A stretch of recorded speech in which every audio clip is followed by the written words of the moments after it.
All right, welcome to Waking the Kraken. I'm Wes Potts. And I'm Alex Kahneman. And I guess we're going to talk about a couple news stories. It's not going to be an official, Kraken World news. news, but I was going to talk about this week, obviously, Infinity Wars came out. Right.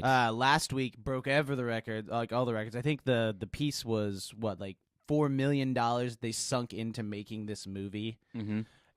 In 11 days, it has made $1 billion. Damn. That's insane to me. That's a lot of money. It's smashed every record that you could possibly think of. I'm sure. Well, I mean, it's now their 25th movie. Like, it took them 25 Marvel movies to get to this point. Yeah. Like, everybody's been kind of like, it's almost been 20 years of waiting for this to happen. You know?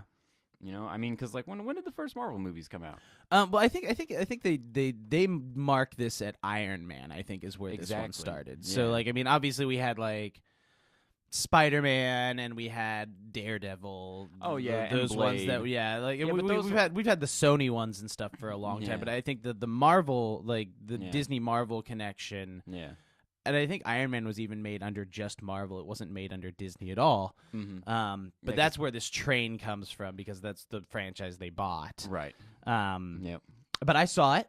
I saw it finally. I went with the Bone. Oh, nice. I went with Hamilton. We went and saw it, and it was really funny. We didn't want to talk at the end of it. Yeah. I'm not going to give any spoilers. I know that, for me, being one of those people that didn't get to see it opening weekend, my girlfriend did, and she was frustrated that she couldn't talk to me about it. No.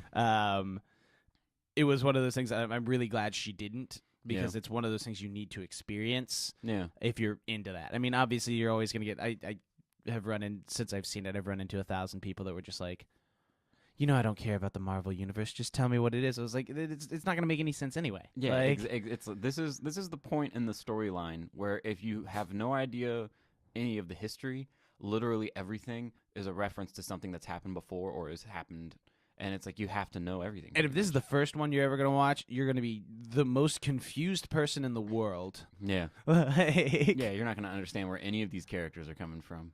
Right.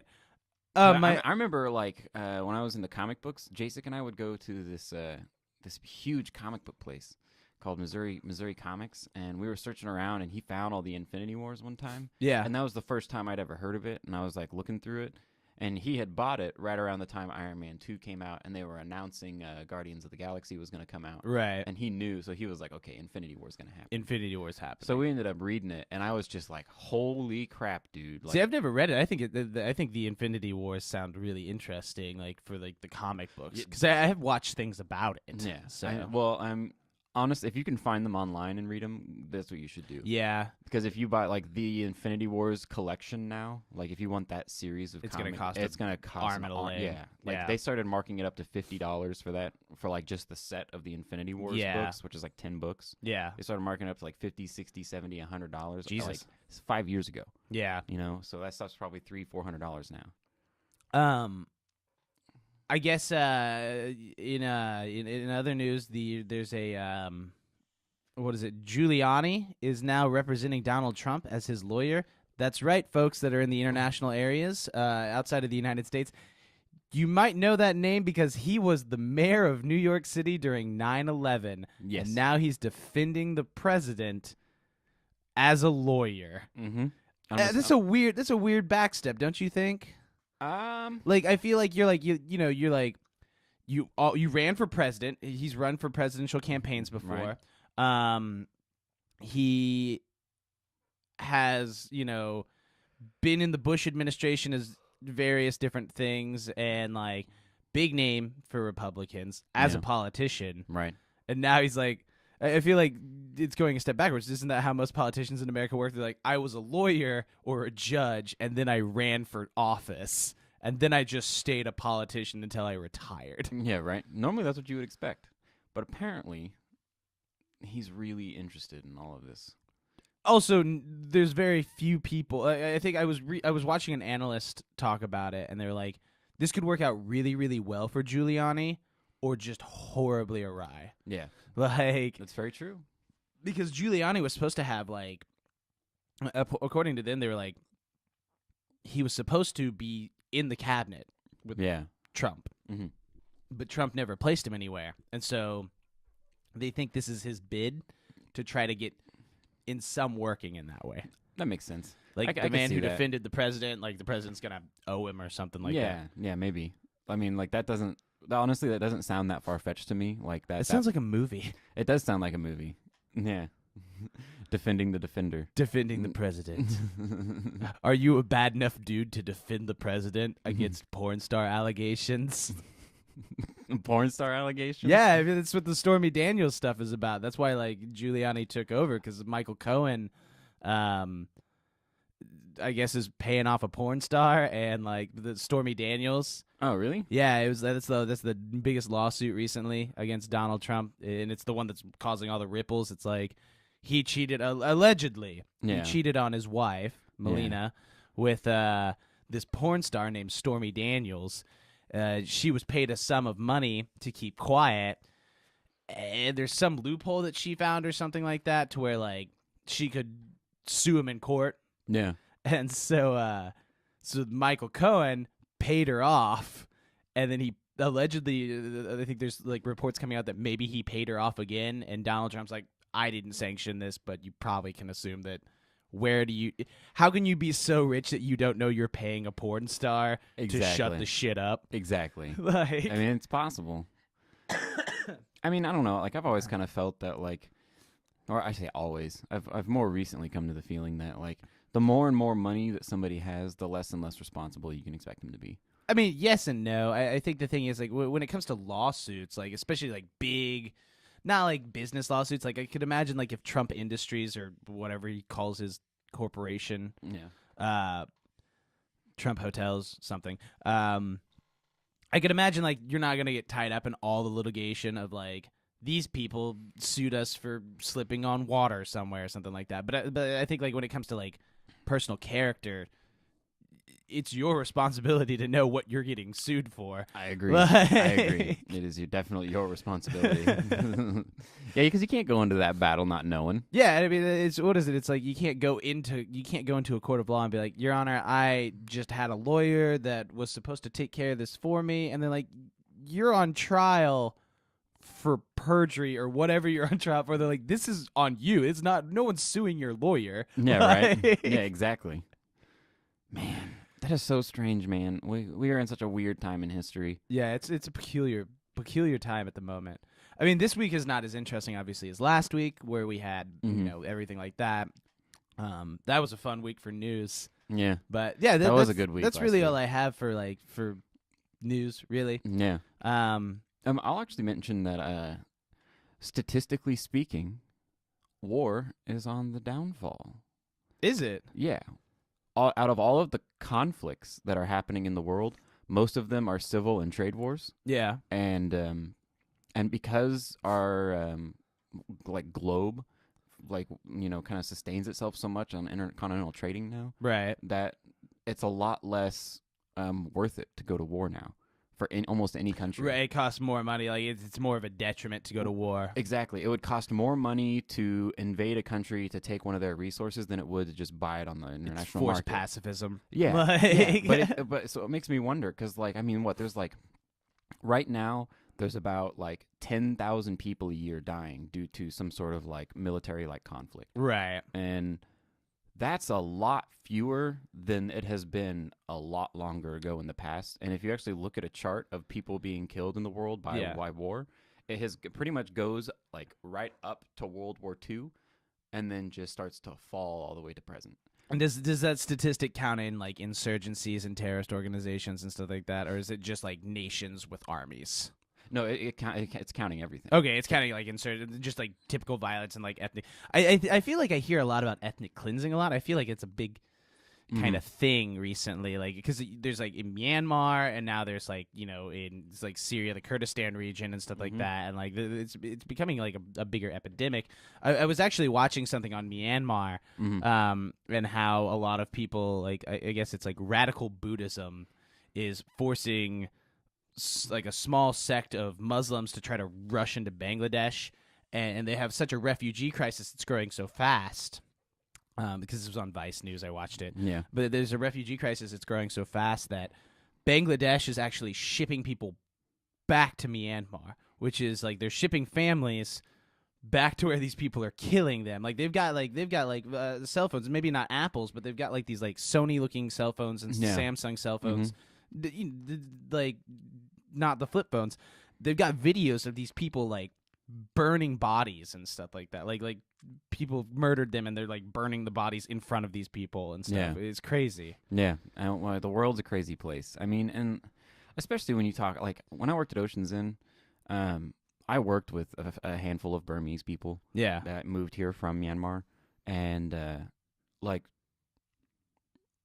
when you meet someone from Burma and they're here and they start talking to you about Burma, I highly recommend listening to it because it is going to be something you could never have imagined being someone's life, and you're going to be like, wow, I'm glad this person came here. Almost every time. I mean, like Burmese and being like all of that got overthrown and their whole culture's changed and now their country's called Myanmar. Yeah, and it's like that's really confusing for everyone that lives there almost, or lived there, I should say. So we have this one girl that comes into the shop. She's from Serbia. And we talk about things because obviously Serbia was a Soviet Republic of Serbia kind of thing, or something like that. But I remembered when I was little, I had a babysitter who was from Cambodia. Yeah. And she had a husband that was from Iran. They babysitted me from when I was like 1 to 4. Yeah.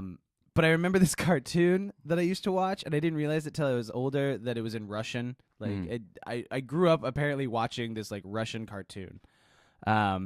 And I was telling her about it. I was like, I remember this cartoon. It involved a crocodile and like a rabbit or something like that. And I was like, I don't really remember it, but I remember like these kind of things. She's like, oh, I know exactly what you're talking about.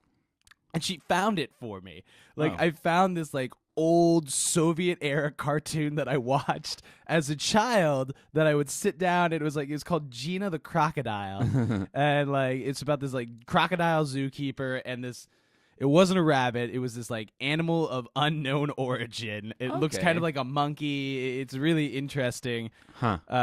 But I have to watch it now. Like I have to watch it again as an adult to see if like it was just like it was the funniest thing in the world. I'm like, oh, I watched Soviet cartoons when I was a kid, right? I mean, in America. Yeah, right. So like, was she able to find like a copy of it? Or it's like, on YouTube now. Oh, it's on YouTube. Yeah, okay. like that's the thing. She's like, oh yeah, I know. And she like looked it up. She's like, oh, it's all on YouTube now. Now, what's it called again? It's like they're all in Cyrillic. Like everything that's written is in Cyrillic. But she told me she's like, just type in crocodile or Gina the Crocodile. Oh, okay. So, Gina. Yeah, Gena. Gina the Crocodile. An unknown animal friend. An unknown animal friend, which I think because now you can watch it in the dub, like it's dubbed in English. Right. So I'm probably gonna go watch that some. You might. I just thought it was weird. Like I remember watching like weird cartoons, like not normal American cartoons. I think that my babysitter would just go to the Asian market that she worked or that she like would go to pick up all her food. Yeah. And then see VHSs of cartoons and be like, yeah, they're cartoons. Kids love cartoons. And then like I watched like a Korean like version of like The Jungle Book, I think. Ooh. And like, because I remember I have that one still to this day. It's like weird, like almost Japanese anime style, but like just a little slightly different. Okay. And it involves like a red panda. That's how I knew what a red panda was when I was a kid and stuff. Like, yeah. So, here's something that's interesting. Have you seen any of the clips for the newest Dragon Ball movie that they're making? I honestly, I've tried to steer away from it because I haven't watched Super yet. Right. Okay. So they came up with this completely new way of animating it. Yeah. And like there's more work going into the animation because it's more beautiful than it's ever been before. Yeah. But as a side effect, it's a little simpler looking, like a cleaner looking Dragon Ball, I would say. Yeah. And people were freaking out because it wasn't animated enough. And what they ended up coming down to, and the conclusion of in this debate about why it was badly animated, was that animation has nothing to do with motion. How? I have no idea. but that's where they got, and that's how they felt, and that's how they argued. Does that like? I mean, I okay. Like the only, and I obviously I haven't heard their point. Like, I mean, Yeah. it might be easier if like they explained it to me. But the thing is, the only way that I could see how like it wouldn't is like, have you seen those like? They're kind of like, they look like they're made cheaply, but they're like those animated graphic novels where like they slightly like move one of the arms and stuff like that. They're like, here's a still frame of what it would look like in the comic book, and then we just slightly altered the fact that they slowly move. Yeah, right. No, like, because like to me, like, because that's all animation's about. I feel like the more fluidity that you have as a motion, as like these pictures meshing together and making it look like they're, you know, actually there. I feel like that's what animation is about. Like check this out. Definition of animation. We're gonna look it up right now. Animation. Sorry. The technique of photographing successive drawings or positions of puppets or models to create an illusion of movement and when the movie is shown in a sequence. Animation. Right. It's literally moving a picture. That's all animators do. They make pictures move. Right. And it's like, I just couldn't fathom why they would even get to that point and be like, none of you even like typed it into Google? It's because a bunch of fucking dorks are mad that it doesn't look the same. That's literally it. That is what it comes down to. Fandom like the best thing about the internet and the worst thing about the internet is you can explore any fandom ever and then become a pretentious dork. Mm-hmm. Like that's exactly how it works. If we continue this, like what we're doing right now for years and years and years, I guarantee you there's going to be some little bitch out there that's going to be like, they're going to be like, well, I liked it better when like Wes did whatever, or you know, Alex said blah blah blah, or like exactly. That's how it's always. They need to talk about music more. Or they're gonna say something. Like that's we're true. gonna be like, we've been doing this for 10 years, and they're like, it's not the same. Like I don't know. People love new, but hate change, and it's really weird because like you're like, well, I don't want it to go stale. Yeah, right.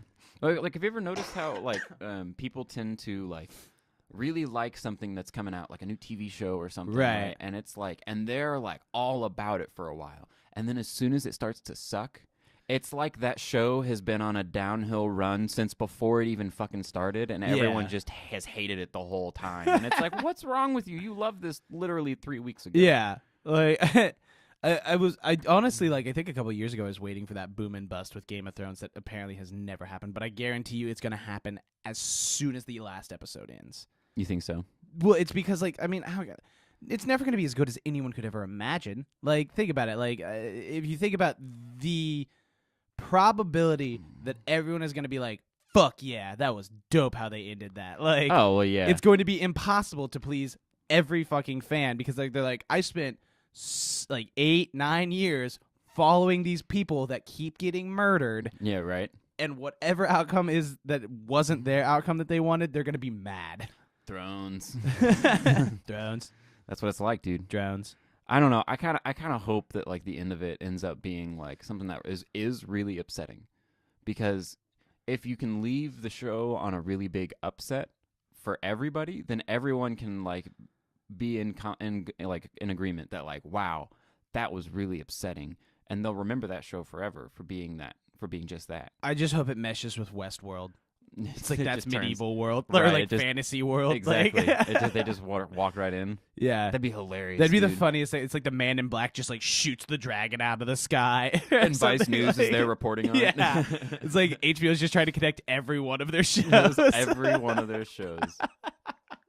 They did on Westworld. This doesn't spoil anything. If you're watching season 2, I am watching season 2 also. Doesn't spoil anything. This is just an outside fact.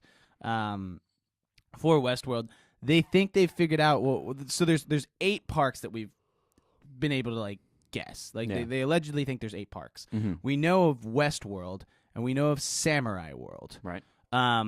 There's a third one that they think they've kind of figured out by like diving into the website and stuff like that, because there's some little kind of like glitches and stuff.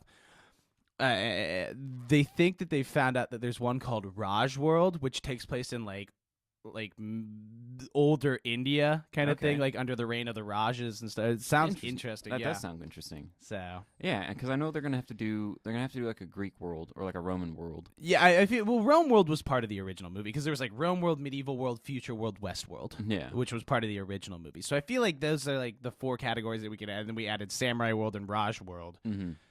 So if we're going off like if they're going to stick close to the movie and whatever else, that gives us 2 other parks that we don't know. And maybe it's Jurassic World. And I guarantee one of them is going to be Future World or Futureland or something. Future World. Yeah, like one, like because if you look at even just looking at like previews for the current season, Yeah. they give you these snippets of like, okay, they're clearly not in the factory where the things are made, Right. and there's a lot of crazy technology around. Yeah. And even though it's really quick and really fast, it makes me feel like that's something that'll appear this year. I feel like Rome World would be a good one to like do because they already have all the stuff from Rome. And they do, man. Like, and They that's the already other thing have is all of I'm it. like you already like own the properties to all of the costumes and all of the sets and stuff for the show Rome that you did.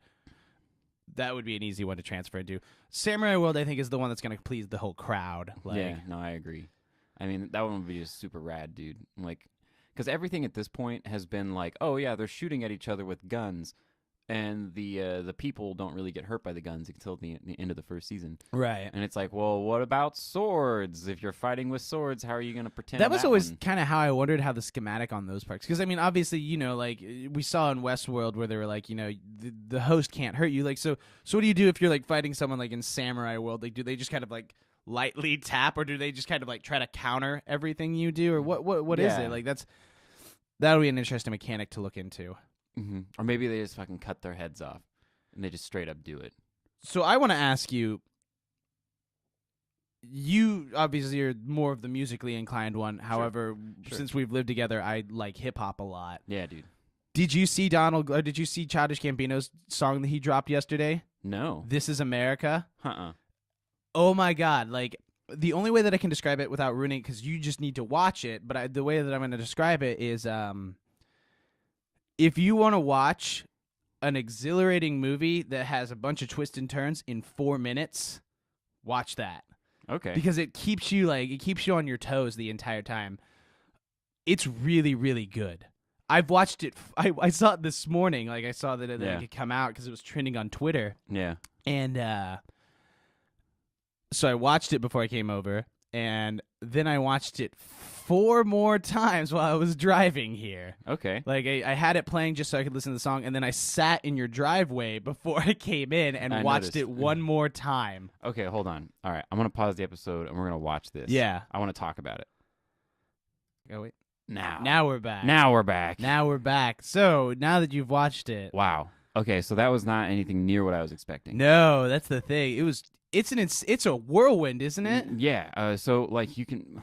All right. I'm just gonna talk about it for a sec. So we're gonna break it down. There's 2 sections or 3 sections. Yeah. Kind of does what's called a rondo. Yeah. There's, A, B, and then you have A prime, which is like A again but a little different, and then you have B prime, which is like B again. Right.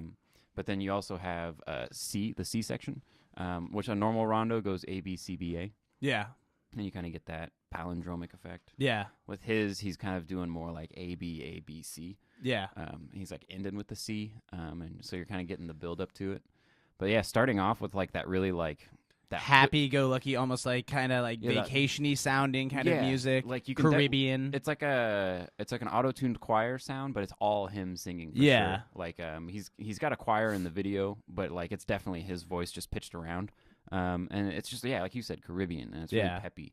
But then and then the acoustic guitar guy, like that, like like you just kind of like, oh, okay, I can see where this is going. Yeah. He's like dancing around without his shirt on, and then he just you have to watch the video, but I mean he just drops into like like what I consider a pretty aggressive like beat and rap, and like it just like the emotions changed just dramatically. It was just like a flip 180. It feels like on that the music itself, like it goes from happy and poppy, kind of like a summer albumy kind of sound, to this like really dark, scary, almost sci-fi vibe. Yeah, like it almost does kind of like start pull in that kind of like almost thriller suspense edge, but at the same time you're like, I'm kind of happy about it. Yeah. Yeah. I think it was kind of like it felt like when I first listened, it felt like Childish Gambino his last album that he released was the one that everyone was like, oh, it kind of sounds like a funk album. It sounds like Funkadelic. Maggot Brain. Yeah. Yeah. And then like you get some of his rap again and stuff like that, which Yeah. I thought was awesome. But it was just like it was just like I didn't know what to think while I was listening to it. Yeah. Well, I mean, for me, like he's trying. It looks like he's trying to make a very clear point. I mean, Yeah. this is America, and he doesn't even say this is America until he drops into the the rap beat, and so like he's very clearly to me saying like, look how fucked up the country is and how fucked up we are. Yeah. This is America. Like this is what we're dealing with. Yeah. And, like yeah, it's great and it's awesome, but also. And then he shoots the choir down, Yeah. And it's like that kind of shit happens. Dude, this is America. It's just crazy, Yeah. Like it was just like it was this crazy whirlwind, and I just like I was glad that I found it this morning because now we can talk about it. Yeah, dude. But like it was nuts. I'm gonna have to listen to it a couple times. Yeah. because it's really interesting, and I want to listen to it on like a good sound system, too, because I want to hear the bass. Right. But man, it's wild. And also, did you catch the part where he was like rhythmically quoting Gucci Gang? Yeah. Yeah, he's like a what word did he use? It was a C word. Yeah. It was I can't remember. Contraband. Contraband. Like he did that twice. Like just like, and he did it enough times for you to notice it, but not so many that he was like directly just like Yeah, he was ripping like, it I mean, off. like if you knew Gucci Gang or anything like that, you'd be like, oh, okay. And I kind of thought that was interesting about how like he kind of did the trap rap thing in that song Dude, too, totally. and stuff like that. It gives like this weird dichotomy and like, Yeah, well, ultimately I feel like Childish Gambino is with his music. He's been really good about kind of like latching on to what people didn't even know they were into at the moment, right? And or even and so he's willing to take things from all over the place to kind of make his sound. And his sound isn't really super definable. I think anymore. the thing that's interesting about it is it seems a lot like where other rappers are like I have to have a persona, like Childish Gambino is like my persona is what I'll show you. Like he's already this guy. Like this is it feels like a lot of times like when you listen to his music and stuff like that, you go, okay, he's not putting on the like, he's literally just like I've thought about this for a while and I decided to do this thing. Yeah.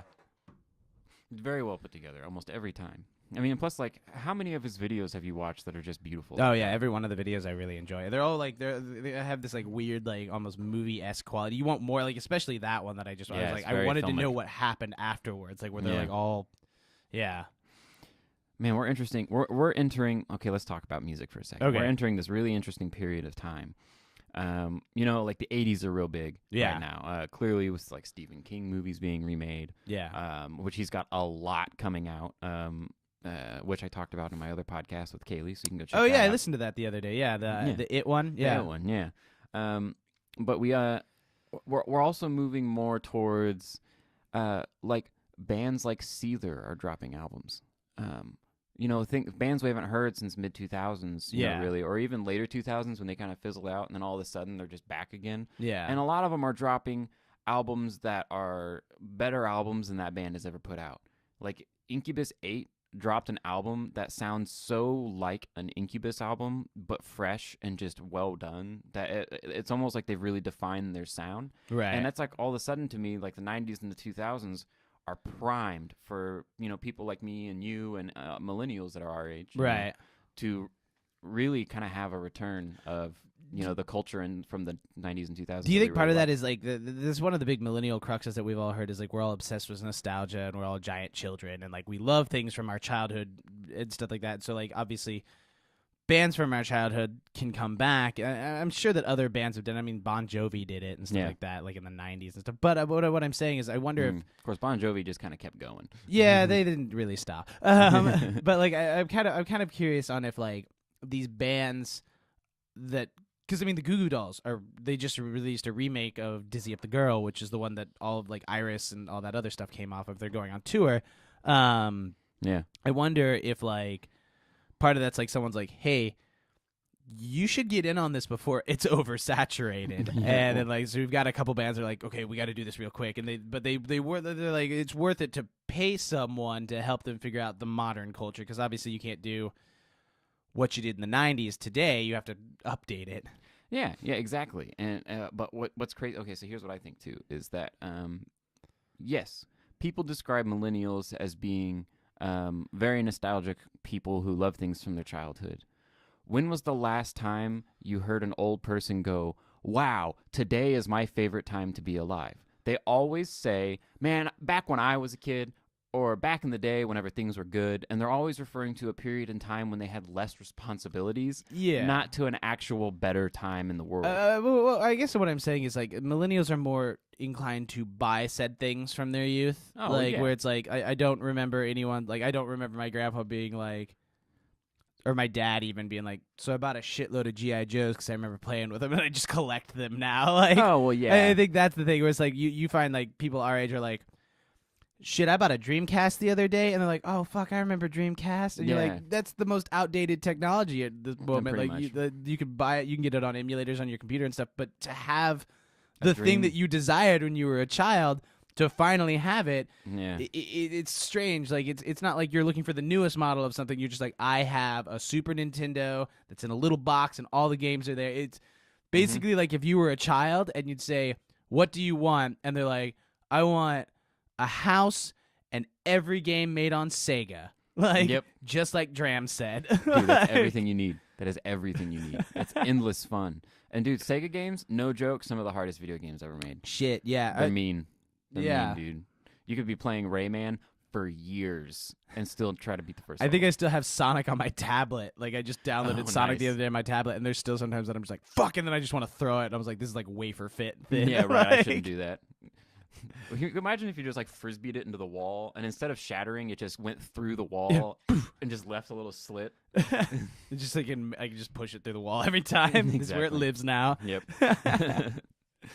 But yeah, no, like, I mean, that is one of the things that I find that's funny is, like, because I think that's where that disconnect is. Like, and I think it's because of the time period that we were born in and stuff like that. Like, obviously, what is it, like, everyone before us, if they were really into something, they collected all of it. Like, if you were really into the Ramones, you searched years and years and years and years and years to have every, like, thing that the Ramones, like, the entire discography. Yeah. Now you can go online and go, Spotify, play me all of this, every song that the Ramones ever did, including their B-sides and ones that have been forgotten.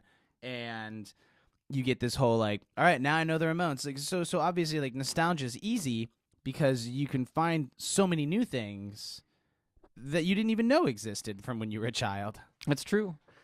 You know, actually, if you think about it, with the innovation of the internet now, what we define as nostalgic is going to almost be a single person-to-person basis now. Yeah. Like before, like we had a lot of like, oh, the community would be nostalgic about the Dreamcast. Yeah. Now we're going to have things where it's like this group of friends is super nostalgic about this one meme. Yeah. Or they're super nostalgic about this one video from the 80s that they found on YouTube that they just thought was awesome. Like the Rickroll one? Yeah, like the Rickroll one. Yeah. Which, by the way, like, how many years have we been doing that and people still think that's funny and still aren't even tired of listening to the song? How many years have you heard people go like, man, I fucking love that song Africa by Toto, though, too? Like, that's true. Now it's a giant meme, but I remember, like, fucking 10 years ago, people still liked that. Yeah, like, man. Well, I mean, because that song is timeless. It's pretty good. It's like, pretty good. I have it on vinyl. I didn't buy it. I think it was my mom's, and I just found it. Yeah. So, by the way, we were listening to Toto Africa Radio at work. Yeah, the live version is mind blowing. Yeah, they are such a good band. I had no clue. They're gonna. I think they're coming to Springfield. Oh, really? Yeah, I think they're coming to the Gloys, or there's talks of them coming to the Gloys or something like that. I might have to go see that. So. Because, I mean, like... You should tell Dave that, too, because Dave would love that. Oh, dude, that'd be amazing, dude. And that'd be an easy way to get there. Yeah. Springfield. Also, tonight, Jeff B. Davis is in town. Oh, is he really? Because, yeah, Whose Line Is It Anyways in town. I really want to go, but I don't have any money to go get a ticket. Where's it at? It's at JQH. Oh, okay. So it's the arena. Yeah, it's the arena. How much are tickets? I think they're like $37 or something or something like that. Yeah. But, like... I was just like, man, I just want to drink Fernet Branca with Jeff B. Davis. Yeah, right. Man. It's the closest I've come to Harmontown. I'm literally a block and a half away from them. Like, Well, I mean, you could at least get close. Yeah, I'll go yell outside of JQH the entire time. Dude, there's this kid that I used to go to school with named Julian. Yeah. And like he was known as that heavy metal kid that's always sitting out front of JQH Arena smoking cigarettes and listening to Protest the Hero. And then he goes to orchestra and plays violin. Yeah. Like, and he's like wearing like he was the only person in orchestra that literally would chain smoke cigarettes and also would wear like trip pants and like trench coats. Yeah. And just all blacked out and was a cool ass dude, but he hated orchestra. Loved the violin, hated orchestra. He hated organized orchestras. Yeah, so we always used to joke that he was the main character because I could never wish to be that cool. So he's clearly the main character of everything. Yeah. That guy that chain smoked cigarettes wearing trip pants. There you go. Protest the Hero. In some alternate universe, he is. Yeah. It's a TV show. This is, once again, I've said it on the show multiple times. Everything's a TV show. It's just a matter of when. Yeah, exactly. So... And the fourth wall is only the wall you decide. And the fourth wall, that's why you can talk to. That's why all those crazy people talk to themselves. They're filming a show that has the fourth wall broken. Yeah, right? Like you walk down the street, you see some crazy person fucking whispering to themselves. It's because they're talking to the audience. Yeah, they're talking to the audience. Yeah. They're not having a conversation with no one. They're speaking with the audience. They're clearly speaking to 1 million people on Netflix. Yeah, right? Man. Oh, but yeah, man. Music. Yeah. It has really been kind of going back and forth lately. Yeah. I've been seeing some of these amazing new trap albums coming out. Right. You know, like I'm really getting into a lot more rappers that are happening. I'm also seeing a lot more rappers are starting to introduce a little bit more musicality. Yeah. Which I'm really all about. I mean, people like Kendrick Lamar. Like, obviously, everyone knows them for being a really great rapper. Right. He is so good at rapping and making it feel fresh all the time that he almost doesn't need to sing, and he can have someone come in and kind of sing for him. Yeah. But even then, he still brings people in to sing on his tracks now. That guy puts out so many things. Yeah, man. That it's like I mean like even what was it like he just released Damn, and then within a year he released most of the songs on the Black Panther album. Yeah. Like that guy works hard. He's on a shit ton of people's like different kind of things and stuff, like big collaborator. Always sampling, yeah, and then on the other end of that, you have what I was talking about, where bands like Incubus and Seether, which by the way, Seether's new album is killer. Yeah. Like if I never even liked Seether to begin with. Like I always liked that one song, Remedy. Yeah. But I mean, like they've really nailed songwriting. They're not trying to be they're not trying to be skinny-legged, hardcore kind of gothy-looking emo guys anymore. Yeah. They're older men who play heavy music. Yeah. Heavy rock. And, my question and they act it out. When do you think that Smash Mouth is going to release a new album? I know you're not going to release a new I know you're album. dying for it. And you know what? They can't release a new album because Astro Lounge is a goddamn masterpiece, and they could not top it, dude. And if you disagree with me, listen to that album and tell me you don't enjoy it. I tell every everyone song. all the time, I'm like, dude, my ex-roommate, like, fucking loved this.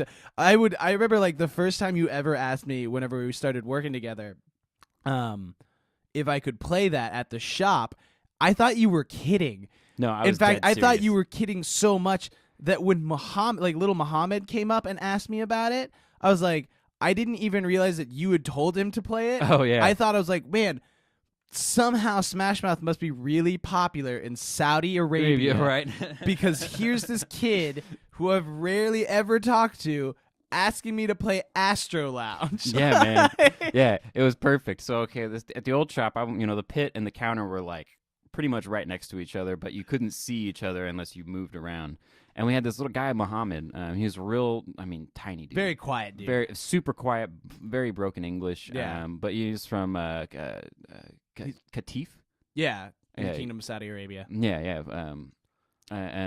Basically where he's from is where pretty much all of the oil in Saudi Arabia is drilled. Yeah. And that doesn't mean that his family's really well off. In fact, because his family lives in the town where the actual drilling happens, that means they're some of the poorest. Yeah. Because they don't care about the people where they're getting the oil from. They only care about the capital city getting all the money. Right. And so anyways, that's beside the point. he's just talking to me one day. I'm like, hey man, and I was like, hey, will you do me a favor? Go ask Wes to play Astro Lounge by Smash Mouth. And he goes, Smash Mouth? And I'm like, yeah, man. He's like, okay, I'll try. And he walked, and I just, that still makes me happy. And I did it because he asked me. I was just like, this is so fucking weird that of course I'm gonna do it. Man, I'm okay. Literally, okay. The song All Star, I mean, that's like one of the top 10 peoples to get white people turned, or top 10 songs to get white people turned. You know? Yeah. And so, like, if you remove that track from the album, it's a solid album. Yeah. And even then, that song's still great. I just don't want to listen to it because I've already heard it a billion times.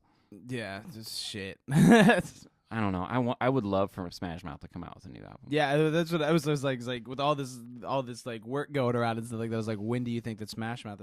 Alex, when are you gonna call out Smash Mouth themselves? Hey, Smash Mouth, your last album was a fucking Shrek movie. Come on. I want a real one. I want a new one. I'm just some dude on the internet who's yelling his opinion, but you should do it. But I've got a microphone, and so do you. Oh, yeah, that's true. That's very true. I'm not just typing it out. I'm making sure you hear it. What band would you like to see put out a new album? I think if I were to go with a band that I would like to see put out a new album, I want to see. I'd like to see. Maybe the Yeah Yeah Yeahs put out a new album. Yeah. I'd really enjoy that. Yeah. Because I fucking love Carno's voice. Okay. Like, I could definitely see. I could get into that. Yeah, like it's been long enough for me between like their last album and stuff like that for me to go. Because I was like I would want Block Party, but they just released an album. That's fair. Radiohead always releases albums. Yeah. The Strokes. I don't know if Julian Casablancas is sober enough to release an album. Yeah. So yeah, when it comes down to it, I would really like to see them, or I think that Fits in the Tantrum would be really interesting to see another, because they did that Money Grabber song and stuff like that, Yeah, and like right. I really like that whole 60s. Oh, or Black Joe Lewis. Yeah. Black Joe Lewis would be really awesome too, because that Black Joe Lewis and the Honey Bears with that Sugarfoot song and like I'm Broke and stuff like that. I'm like, that shit was dope. I want to see another one. Yeah. Yeah. You know what's scary to think about now? That MF Doom won't release an album because I told him to. Well, that is very scary to think. But actually, if we're getting ready to enter, if my prediction's correct, that we're kind of moving on from the 80s hoopla for the last 5 years and kind of pushing into maybe another 5 years of like 90s sort of vibes. Right. Does that mean that NSYNC and Backstreet Boys are legitimately going to have a chance to come out with more albums? I just want to shoot myself in the head thinking about that. Yeah. I mean, like, yeah, it's fun. It's basically American K-pop. Right. But I mean, isn't it like those guys are? I mean, obviously, Backstreet Boys? I think has a show in Las Vegas now. That's right. So that's kind of a thing that they've got. They're like now Elton John famous to where they go. Yeah, right. And play in Vegas. And there's a bunch of younger guys that are doing the same thing, such as like One Direction and stuff. That I'm kind of curious on. Like that genre seems like do you want a bunch of older, semi-cute looking guys dancing around? It's not going to be the same. It's going to be filled with a bunch of 35-year-old women going like, woo! Yeah, right. And they're all going to be like, I've had 2 beers and I'm going to slow down. Yeah, and then they're going to go home by 10:30. Yeah, exactly. Yeah, that'll be the whole show. That's why they play in Vegas. Yeah. Of course, like, have you listened to Justin Timberlake's new album? I haven't. I've seen a lot of things about it, but I haven't listened to it at all yet. Okay. He basically did to me what Childish Gambino did with his last album. Mm-hmm. Where like he just drops this album and is like, I'm just doing what I want. Yeah. This whole album is literally like, wow, Justin Timberlake did just whatever he wanted. Yeah. And it's awesome. I'll tell you the band that I keep going on this one though. Like, yeah. What's the highlights? Like, what's new? What's updated? What's Timberlake? What's not like the refined beauty of Timberlake? The like big song off of it's called Man in the Woods. Yeah. And he's got like a video for it. And the whole I don't know, man. Like You just have to watch some of the videos and listen to it because it is just very different. It's still pop, like he always is, but it's very unique pop. Yeah. I'm actually pretty sure a lot of people were disappointed in it. Music suggestion for the week is Justin Timberlake from Alex. Justin Timberlake. Yeah, all right. Music suggestion for the week from Wes. Tank and the Bangers. Tank and the Bangers. Yeah. All right. They're fucking fire right now. I heard. I had never heard about them, and then like one of my coworkers was like, "Man, you like Tank and the Bangers?" And I was just like, "I don't know who he is." And then he's just like, "It's a band," and he's like, "But listen to him." So I listened to him last night. It was super awesome. It's kind of like R&B with like an old like kind of like kind of a jazz vibe, but also like a hip hop kind of note to it and stuff like that. Tank and the Bangers, listen to Tank him. and the Bangers. That sounds interesting. Yeah. Oh, one more before we do Super Fight. Yeah. I gotta get that in. I found out about this guy this week called Young Gravy. Yeah. And he's like a super bro-y like looking, like his name looks like he'd be Blake. Yeah. And he's just this white bro that looks like he's in a frat, and he just raps the most deadpan, like just delivered straight, like it's awesome, dude. He just says these ridiculous things with like zero emotion, and for some reason I absolutely love it. Yeah. Like no joke. Like it is him being funny, but like I want to listen to it. I'll definitely have to check that out. Young Gravy? Young Gravy. Gotcha. I think he should have been Mr. Gravy. Mr. Gravy. But Young Gravy works. I think he should have been Lil Gravy. Lil Gravy. just Little Gravy. Just Lil Gravy. You want some gravy on that? Just a little. Just you. Do you have any of that Young Gravy? Nah, just old gravy. Sorry. Just old gravy. Sorry, man. 2 days old. All right, so Super Fight. Did we get any responses for this We one? got a couple. It was for Jack Bauer. Jack Bauer steals opponents' abilities because honestly conjoined twins who can compete with a man that saves the world in 24 hours. Yeah, especially with an poison-tipped lance. Like, yeah, that's not that big of a deal. Yeah, like that's the thing is like, although I did just watch Big Fish this week. Oh, yeah. Again. That's funny. And I just was imagining them spinning it, like the Siamese twins, just imagining them spinning it in front of the North Koreans. Oh, straight up, dude. Straight up. So Jack Bauer wins again. Which means Jack Bauer is the king of the castle. Right. Jack Bauer is doing a lot. Where is my Super Fight box? While you're looking for that, find I'm it. going to discuss one of the movies that I just watched this last week that I didn't see in theaters, but I'd never watched it before. It's called Boy. It's by Taika Waititi. And I really thought it was interesting because it's about this boy in 1984, and he basically like has his father that is kind of detached from him, and he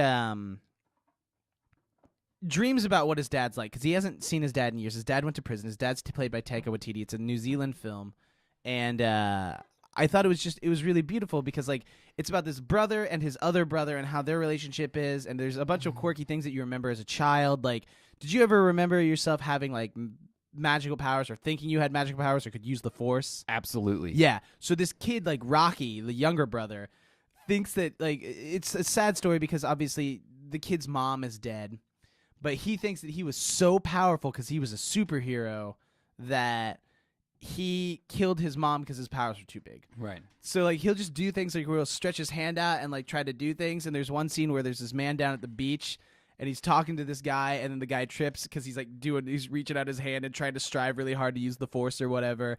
And the guy trips and he's like, "I'm sorry, that was my powers." And I thought it was hilarious. It was the most cute little thing ever. Like my buddy Walton, when I was in middle school or in high school, I guess, he would play this joke on people where like we'd be in the middle of class, right? yeah. He would be like, "Dude, check this out. I've got a new superpower." And I'd be like, "Okay, what?" And he'd take his pencil and he would drop it on the floor, and then people would look and see that it dropped, and then he would point at it like with his whole hand and just go, "Nyeh, nyeh, nyeh," until somebody picked it up because they were annoyed and put it in his hand. Nice. And that blew my mind. It's a superpower. I was not prepared for that level of cleverness That's a good satire. out of that sound. Try it. It works everywhere. If you make that noise and point at something long enough, somebody will give it to I'm you. definitely gonna try that at the shop this week. Dude, it'll work. Who's gonna fight Jack Bauer?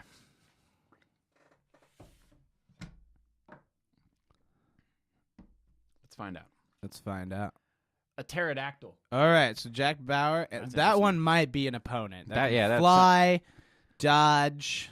And no, I'm not going to draw a new character card with one new attribute as its sidekick. Actually, should we do that? Yeah, let's do that. Let's do that. Okay, that's fair. Okay. Nope. Can't be that one. So it's a pterodactyl. Pterodactyl.